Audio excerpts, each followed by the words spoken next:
Olá, eu sou Sandra Trabuco Valenzuela e este é o Mega Séries pela Rádio Mega Brasil Online. Nesta semana, o nosso assunto é uma série histórica. Ela é um clássico da televisão mundial. Estamos falando de A Feiticeira, Bewitched. A Feiticeira foi uma série norte-americana produzida pela Screen Gems na época que era da Columbia Pictures e hoje é uma subsidiária da Sony Pictures Entertainment. Ela foi criada por Saul Sachs e foi exibida pela rede ABC entre 1964 e 1972. Ela teve ao todo 255 episódios.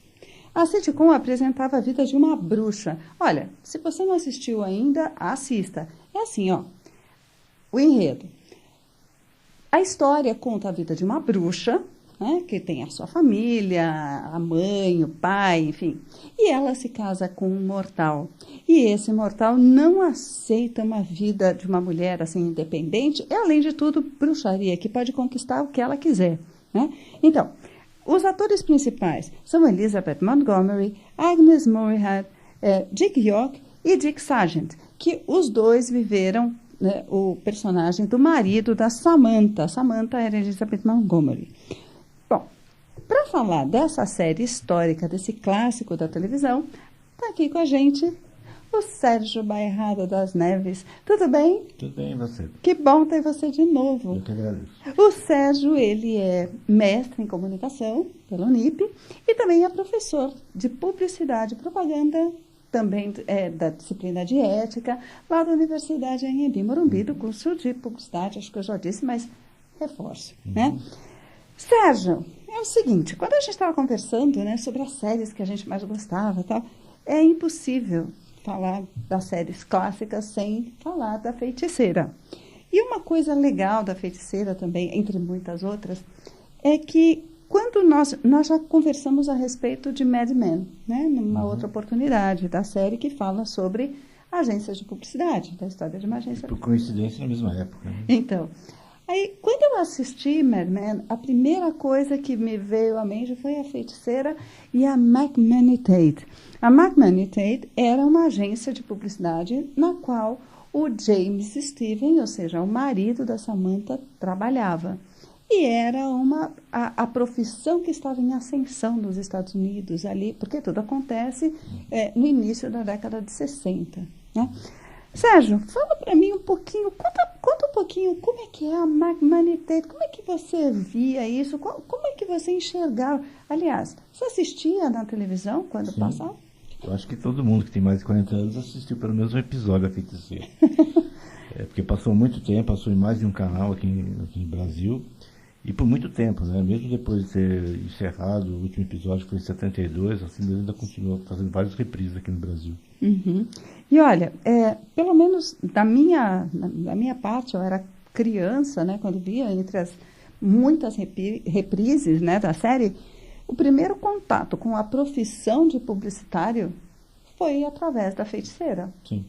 Né? Eu só sabia o que era o publicitário pela Feiticeira. Provavelmente. Na série, até que não mostra muito da agência, né? Ela se limita basicamente a mostrar o chefe, né, do James Steven, e o próprio papel dele, que era de criativo, né? Ele era ilustrador, ele fazia anúncios, e era essa rotina. Mas na série, a agência se apresentava como uma das maiores agências de publicidade do mundo. Por coincidência, ou talvez de propósito ou não, a McManny Tate é muito parecida com a McCann Erickson, que na época era uma das maiores agências, até hoje é uma das maiores agências do mundo, né? E na época era uma agência bem conservadora, como é a McManny Tate.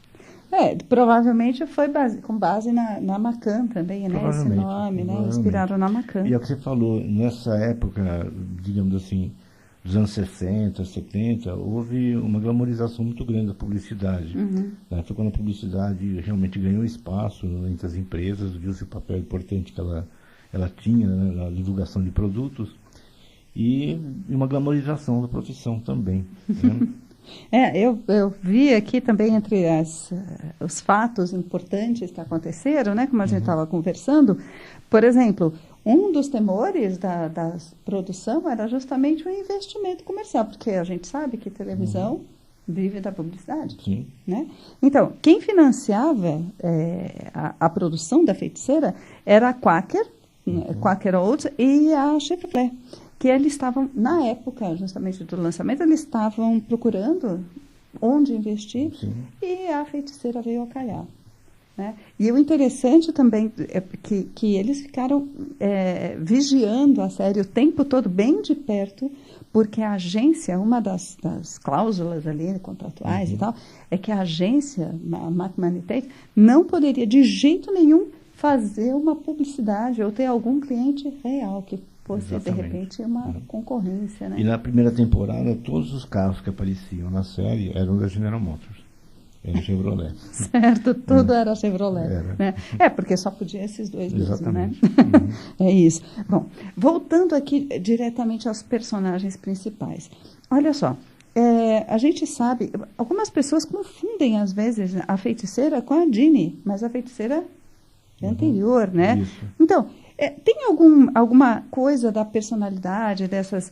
Porque assim, o que a gente vê muito claro da Samantha era que ela estava se submetendo ao marido e tudo, porque por amor. Exatamente. Por amor. Eu acho que a gente tem que contextualizar um pouco a série, né, antes de entrar no mérito dela ser feiticeira ou não. Nessa série, no primeiro episódio, você já percebe que eles se apresentam como uma família suburbana normal. Né?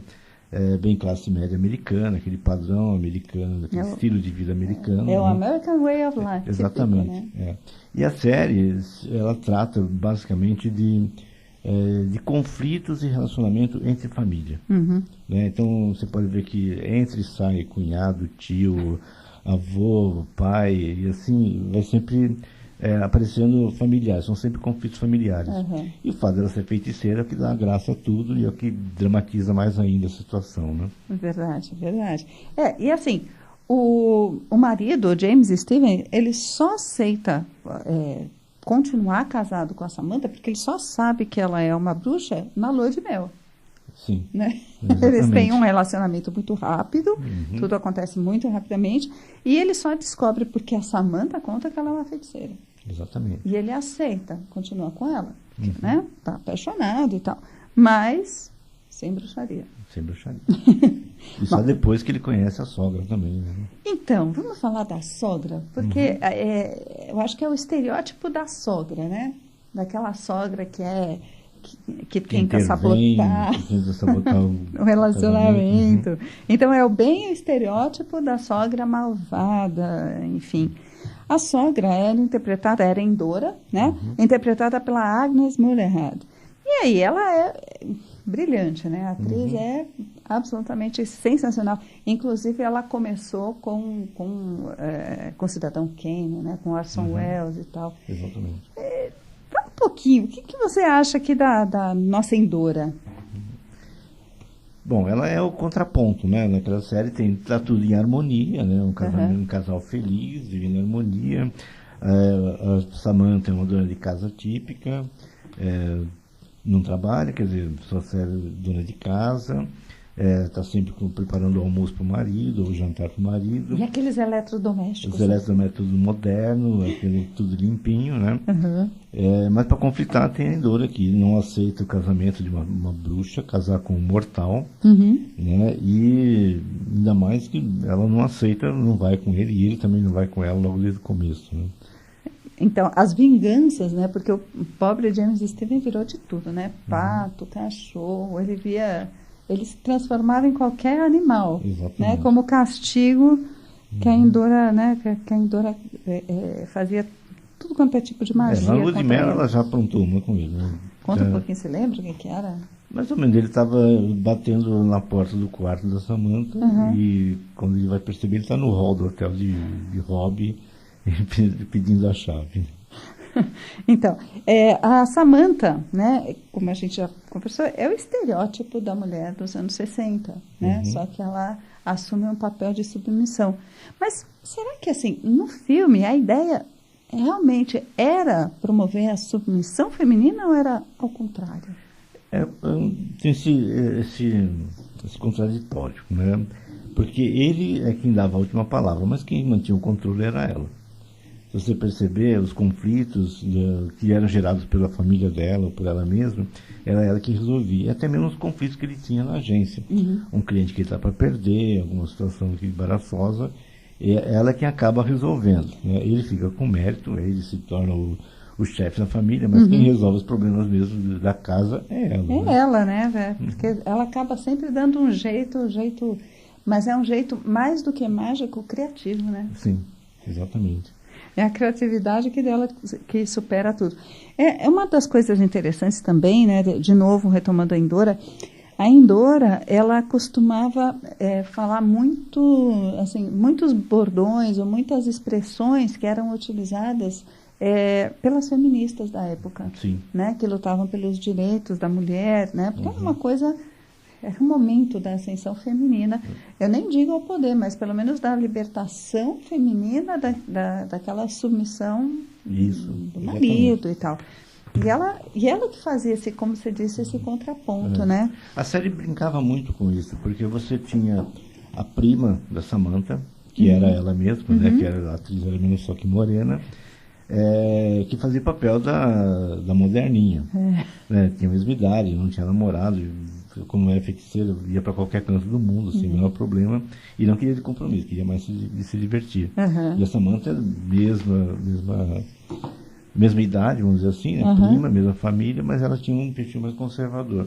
Por exigência, ela achava bom, agradável cuidar da casa, limpar ela pessoalmente, não como poder da magia, mas ela mesmo limpando a casa, esse tipo de coisa. E sempre mostravam ela fazendo faxina, né, mesmo. Tal. E a série tem também alguns lances que era comum naquela época, algumas séries, se você for pegar uma série um pouco mais antiga, como a Lucy, por exemplo, né, os casais não dormiam em camas de casal. Ah, sim. Né, e na Feiticeira você percebe que a Samantha e o Steven dormem numa cama de casal, como as de hoje, né? Certo. Mas a vizinha, a fofoqueira, né?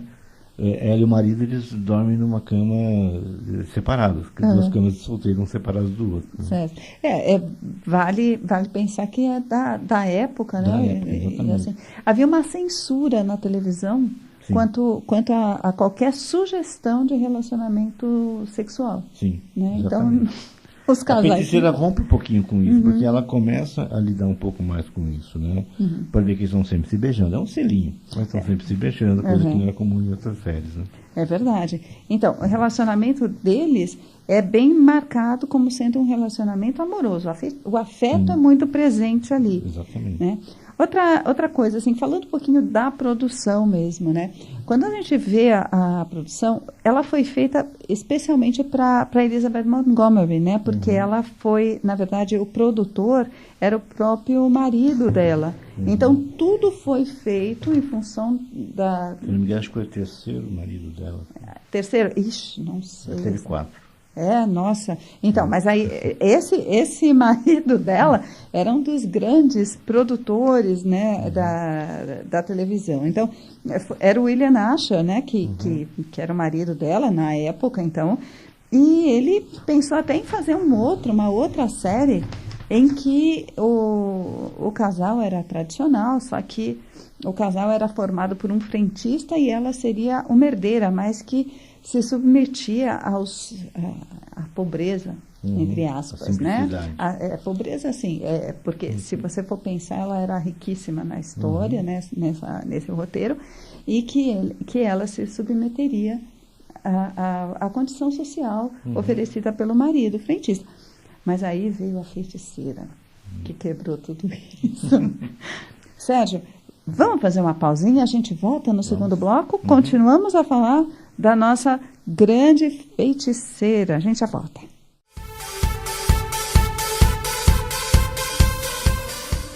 Você está ouvindo Mega Séries, com Sandra Trabuco Valenzuela.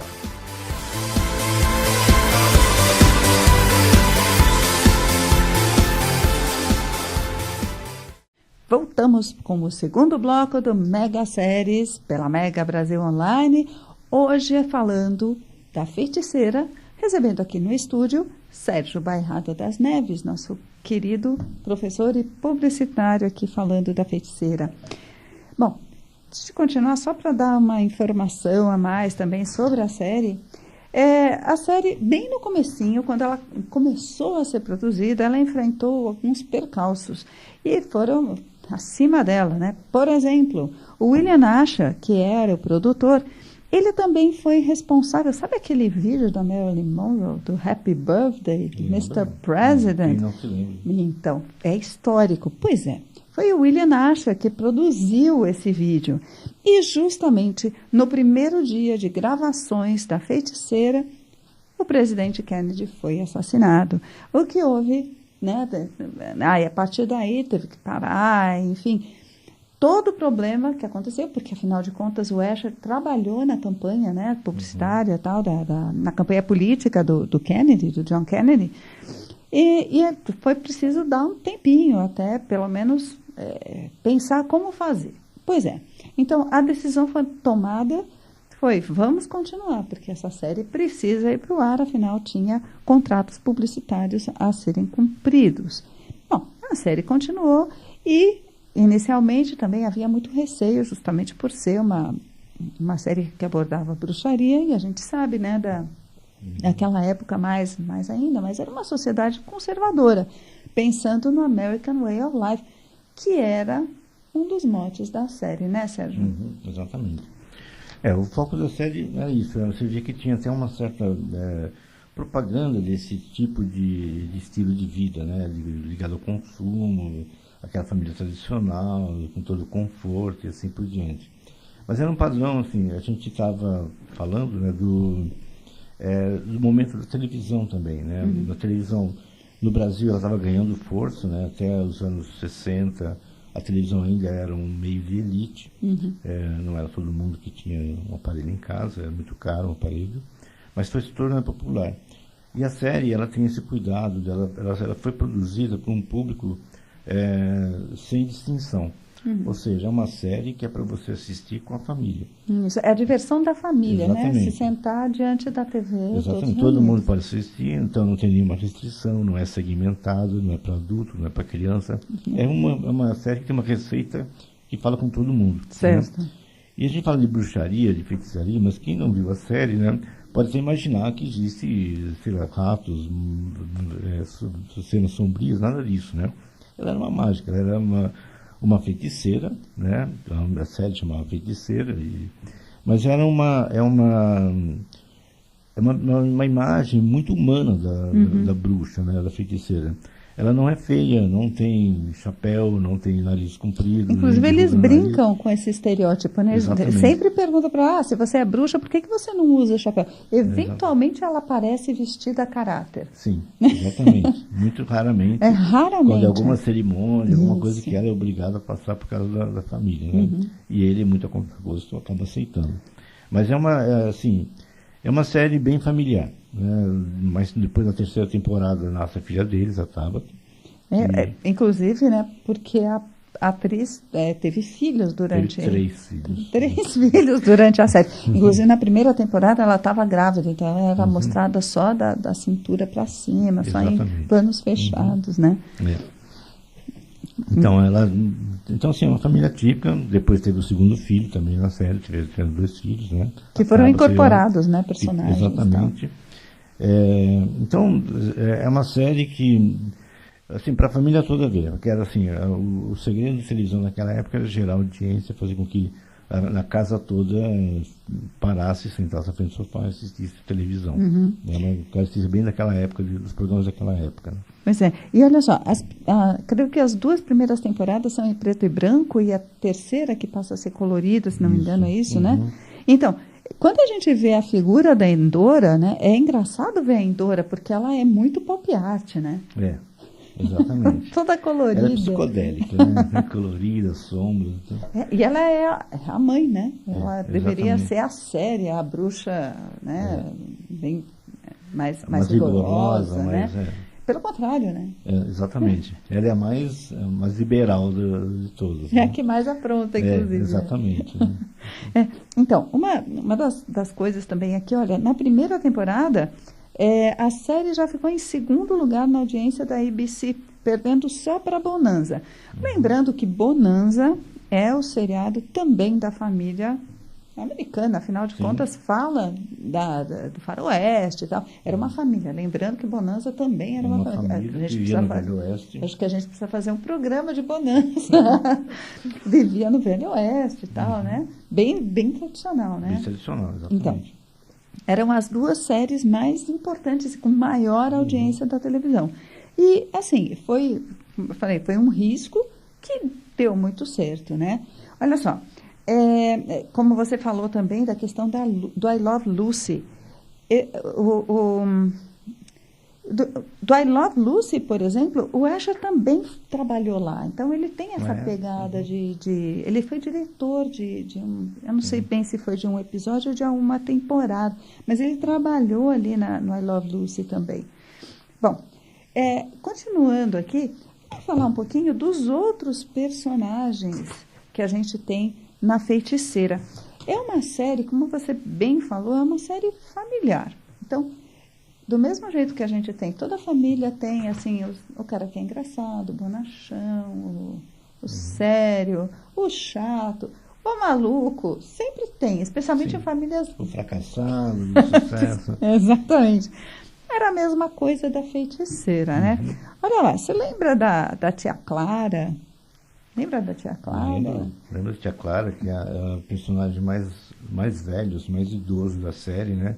Na verdade, a atriz, ela nasceu em 1880 e alguma coisa. Nossa, ela morreu, inclusive, né? Nas primeiras temporadas. Quase todos morreram. Não, mas ela morreu durante a série. Durante a série. Né? Até ela foi... Nem falaram nada. Ela só desapareceu. Né? Mas era aquela velhinha bonzinha, sempre frustrada, já sentia o peso da idade e arranjava confusão. Né? Só que arranjava confusão não porque ela era do mal, é porque ela não conseguia mais se acertar nas suas magias, nos seus truques, né? E é interessante, porque você tem na série também a abordagem do idoso. Né? Então você tem o idoso, você tem várias personagens, embora estereótipos, né? Você percebe que durante o episódio todo, apesar desses conflitos, existe uma valorização da família. Né? Existe essa questão de valorizar a família, da união deles, da harmonia entre eles, apesar de às vezes não ser possível. Olha, para substituir a tia Clara, que foi interpretada por uma atriz, como já falamos aqui, bem idosa, a Marion Lorne, então, quando ela faleceu, tiveram, né, a equipe de produção teve que substituí-la por algum outro personagem, criaram o personagem da Esmeralda. Lembra que era uma espécie de uma babá, uma coisa assim, né? Que não era bem da família, ela foi incorporada, meio que abraçada, né? Que tinha características parecidas, né? Que mostrava uma solidão, uma mulher frustrada, mas assim, uma frustração pela solidão. Sim, né? Exatamente. Mas precisava ser uma feiticeira também para ser babá da Tabata, porque afinal de contas a Tabata também era feiticeira. Aliás, vamos falar da Tabata e do Adam. Lembra? Não é à toa, né, que tem esse nome, especialmente o Adam, né? Então, olha só, a feiticeira, como ela engravidou na vida real, então precisavam justificar. Criaram a Tabata e o Adam, os dois filhos, sendo que a Tabata... feiticeira. E o Adam... O Adam não, é humano. Ele o era mortal, como eles falam. O mortal, como eles falam. Então, aí o que acontece? A Tabata, você lembra como é que era o gesto da bruxaria? Era muito, muito simpático, né? Aquele gesto de balançar o nariz, né? Foi a Samantha que criou aquilo, né? Na verdade, ela mexia os lábios e o nariz vinha junto. Né? Então, e a Tabata, ela era interpretada como sempre nessas séries, né? Por duas meninas gêmeas, né? Que se revezavam no set de filmagem. E que ensinavam elas a torcer o nariz com o dedinho, né? Como elas não sabiam ainda torcer, colocava o dedo no nariz e ficava balançando o nariz com o dedinho. É engraçado, porque também tocava um sininho, como se você... como as crianças brincam, né? De tocar um sininho com o nariz, né? É muito bonitinha a imagem que a gente tem. Eu cheguei a assistir Você chegou a ver uma entrevista agora da Tabata já adulta, já com 50 anos, né? Então, ela deu uma entrevista para uma TV australiana. Ela dizendo que as pessoas perguntavam para ela, né? Porque eram gêmeas, as meninas e tal, mas só uma continuou na carreira artística. E ela contava assim, não, mas a Endora era uma pessoa linda, maravilhosa, porque todo mundo achava que ela tinha medo da Endora. Né? Bom, olha só, falando agora dos vizinhos, que você também já citou, da Gladys e do Abner. Isso. Lembra aquela... uma bisbilhoteira. Bisbilhoteira. Né? É bem assim, se passa no subúrbio, né? Na verdade, a série passa no subúrbio. Apesar de ele ser um diretor de uma das maiores agências do mundo, como eles mesmos falaram, eles têm uma vida suburbana, numa bela de uma casa, né? Mas é naquele bairro em que as pessoas se conhecem, uma fica vigiando o outro e assim por diante. E tem sempre a vizinha bisbilhoteira que vê mais do que deve, né? E são esses os que dormem em camas separadas. Exatamente. E tal. E o tempo todo tentando se meter. Sendo que o Abner não está nem aí com coisa nenhuma, né? Não, ele é tolerante, né? O famoso easygoing. Ele deixa acontecer, né? Para de bisbilhotar. Ele nem escuta o que a mulher fala, porque ele vive lendo. Exatamente. Né? Ele não ouve. Você não sabe o que eles fazem, mas sei que eles não fazem nada. É como se fosse um casal de aposentados, né? Mas que ela é a bisbilhoteira e ele fica na dele. Exatamente. É um relacionamento mais do que... E ela insiste em correr para ele para dizer que viu alguma coisa estranha. E o pior é que ela via mesmo.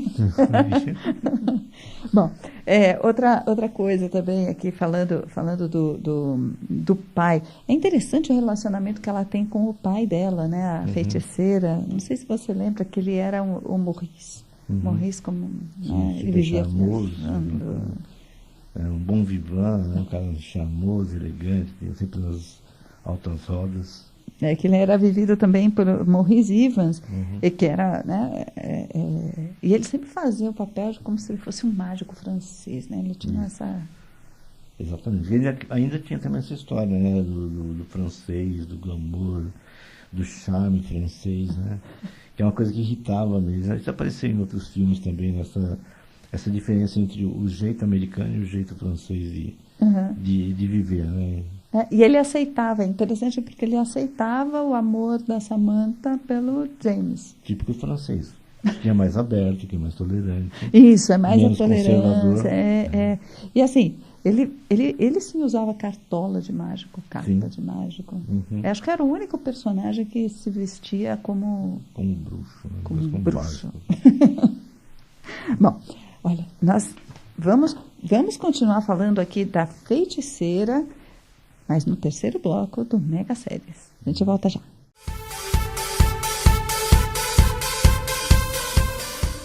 Você está ouvindo Mega Séries, com Sandra Trabuco Valenzuela.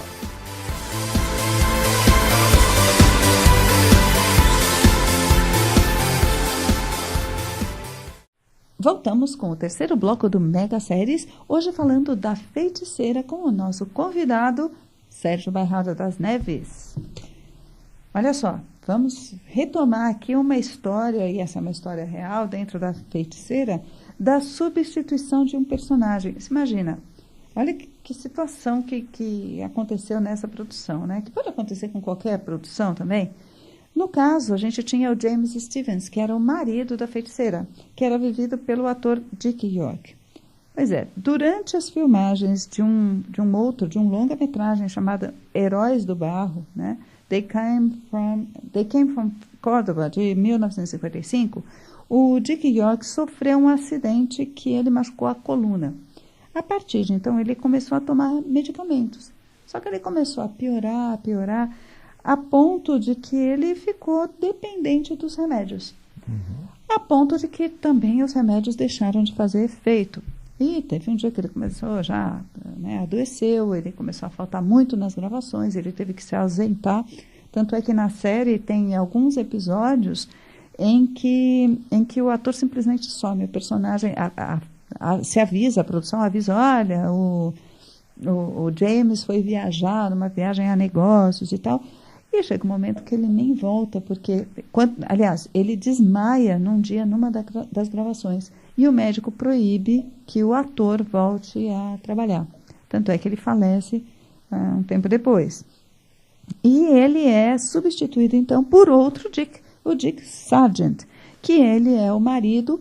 E é interessante que o ator foi substituído E como todo mundo acompanhou o drama, né, do Dick York, ninguém perguntou e a série nem explicou, porque o personagem, de repente, tinha uma cara diferente, né? É interessante porque isso era bastante comum, né, nas séries de TV e tal, a substituição de uma personagem, ou seja, da figura, e ele continuava, só que com o mesmo nome, inclusive, Mesmo né? nome, mesmo estereótipo, tudo. Né? Porque como na TV as pessoas acompanhavam os dramas, então todo mundo sabia, porque todo mundo assistia meio que a mesma coisa, né, na TV. Então, é isso, né? Bom, outra coisa, quando a gente fala da Feiticeira, a gente já conversou que muitas outras séries, né, saíram derivadas da Feiticeira. Por exemplo, mais tarde, nos anos 70, a Columbia decidiu fazer a série Tabata, né, em 77. Você chegou a assistir algum episódio da Tabata? Olha, se eu assisti foi um outro só. Que eu me lembre, era uma série mais voltada assim para a vida do adolescente. Uhum. Para adolescente daquela época, né? Certo. Mas não lembro de um episódio assim inteiro, porque não era, acho que, mais um momento de assistir, né? Porque também assim, era 1977. Tabata, a gente fala Tabata e escrevia-se Tabata, mas em inglês é Tabita, né, com I. Tem algumas mudanças na dublagem. Por exemplo, era Tabitha e nós falamos Tabata, assim como James. James na série original era Darwin. Uhum. E na dublagem mudou para James. James Stevens. Exatamente. Então, a atriz, que era uma das gêmeas, né, ela até queria continuar a carreira artística, tal, não continuou. E a Tabata, no caso, foi feita por outra atriz, que foi a Liberty Williams, que ela foi interpretar no episódio para avaliação e tal. Só que ela durou só uma temporada, essa série, porque do mesmo jeito que no Brasil não deu muito certo, nos Estados Unidos também não dá, né? O público a reação... É outro público, né? Tem uma outra perspectiva. Você mesmo fazendo o papel da Tabata, ela é uma outra série, é uma outra personagem, já adolescente, mas então não conseguiu conquistar os fãs da Feiticeira, né? Não conseguiu levar para a Tabata, e assim também não conseguiu atrair novos telespectadores, né? Com certeza. Olha só, outro fruto também da Feiticeira foi a Ginny é um Gênio, né? A Ginny é um Gênio é uma das séries mais bacanas, que eram contemporâneas, ele é um pouco posterior, mas tem também mais ou menos a mesma ideia. Mas teve a mesma pegada, não é uma família, na verdade é um astronauta, aí pega também a época da corrida espacial entre Estados Unidos e Rússia, mostrar um pouco mais da vida do astronauta, que não tinha uma vida familiar. É todo glamour, né? Exatamente, porque o astronauta tem que estar viajando no espaço, não tem que ter família, né? Pois é. Mas ele tinha um gênio que ele encontrou numa das missões, ele encontrou um gênio numa praia e também essa coisa da magia, né? Então, e em 2005, né, foi produzido o filme A Feiticeira, estrelado pela Nicole Kidman e Will Ferrell. Essa produção é uma versão cinematográfica, mas ela não tem a mesma ideia de ser uma releitura. Não, ela é uma homenagem à Feiticeira, na verdade, né? Porque na história da TV, essa é um remake, né, dos anos 60, mas na verdade ele muda um pouquinho aquela pegada, não é igual, não tem a ideia de ser uma versão do que era a Feiticeira, né?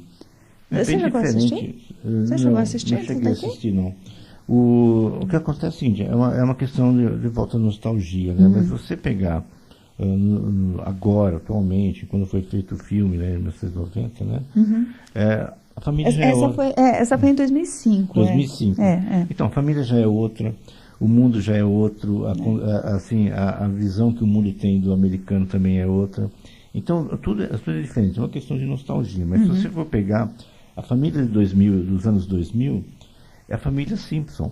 Entendeu? Verdade. É a família tem uma outra série que chamava Um Amor de Família, que era uma família totalmente estruturada, o filho perdido, o pai não sabia como lidar com os filhos, a vendedora de sapato, a mulher estava sempre infeliz. Essa série é muito engraçada. Muito engraçada. Muito. Então é mais esse contexto do Então aquela família da feiticeira não existe mais hoje na televisão. Né? Tanto é que a história do filme, assim, que tinha um canal de televisão, né, que estava interessado em produzir o remake da série dos anos 60. E aí, o produtor, sem saber, acaba contratando uma atriz e que, na verdade, ela é uma bruxa. Então, é toda uma brincadeira em cima da Samantha. Exatamente. A Samantha acaba sendo a bruxa de verdade dentro do filme. Bom, olha, para quem não assistiu, assista a Feiticeira. Ela está disponível ali, tanto tem os boxes em DVD, mas também está no YouTube. Vocês vão gostar muito. Ela é um clássico. Se você gosta de assistir séries, assista a Feiticeira. Você não vai se arrepender, não é mesmo? Não vai mesmo. É divertido. Pois é. Então, bom, ficamos por aqui. Obrigada pela sua presença, Sérgio. Agradeço mais uma vez. Foi um prazer conversar com você dessa série que é tão bacana. Eu vou ficando por aqui também e desejo a todos uma ótima semana. Tchau, tchau.